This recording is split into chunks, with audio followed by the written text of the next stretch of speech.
ಜೊತೆ ಸೇರಿ ಗಂಡನಿಗೆ ಚಟ್ಟ ಕಟ್ಟಿದ ಪಾಪಿ ಪತ್ನಿ ಗಂಡನ ಕೊಲೆ ಮಾಡಿಸಿ ತುಂಗಭದ್ರಾಗೆ ಬಿಸಾಡಿದ್ದ ಐನಾಥ್.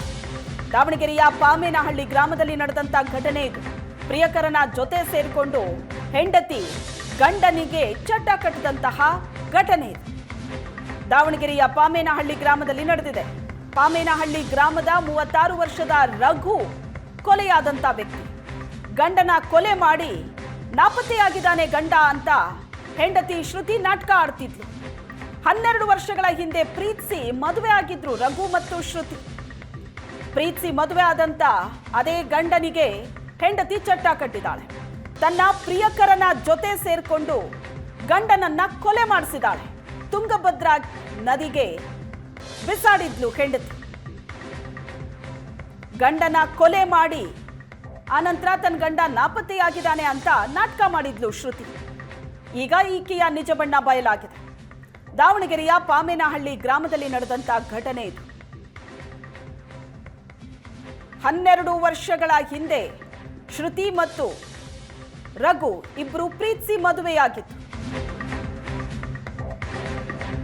ಪ್ರಿಯಕರ ಉಬೇದುಲ್ಲಾ ಜೊತೆ ಸೇರಿ ಗಂಡನಿಗೆ ಚಟ್ಟ ಕಟ್ಟಿದಾಳೆ ಪತ್ನಿ. ಉಬೇದುಲ್ಲಾ ಜೊತೆ 2-3 ವರ್ಷದಿಂದ ಶ್ರುತಿಗೆ ಅಕ್ರಮ ಸಂಬಂಧ ಇತ್ತು. ಅಕ್ರಮ ಸಂಬಂಧಕ್ಕೆ ಅಡ್ಡಿಯಾಗಿದ್ದೇ ಗಂಡ ರಘು. ಹಾಗಾಗಿ ಆತನನ್ನೇ ಮುಗಿಸಿದಾಳೆ.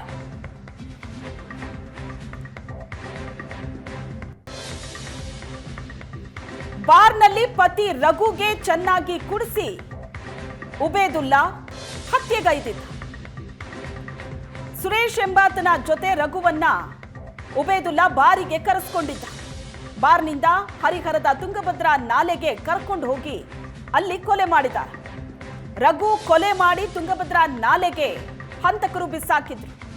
ಬಾರ್ನಲ್ಲಿ ರಘು ಸುರೇಶ್ ಜೊತೆಗಿರುವಂತಹ ದೃಶ್ಯ ಸಿಸಿಟಿವಿಯಲ್ಲಿ ಸೆರೆಯಾಗಿದೆ. ಆ ದೃಶ್ಯವನ್ನ ನೀವು ನೋಡ್ತಾ ಇದ್ದೀರಿ.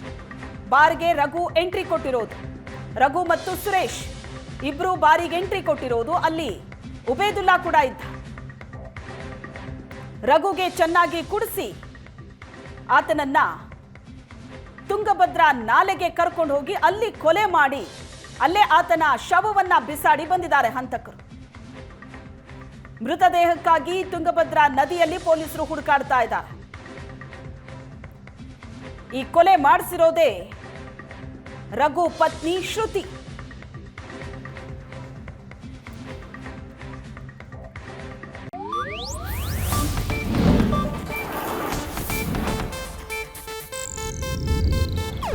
ಇದು ಏಷ್ಯಾನೆಟ್ ನ್ಯೂಸ್ ನೆಟ್ವರ್ಕ್ ಪ್ರಸ್ತುತಿ.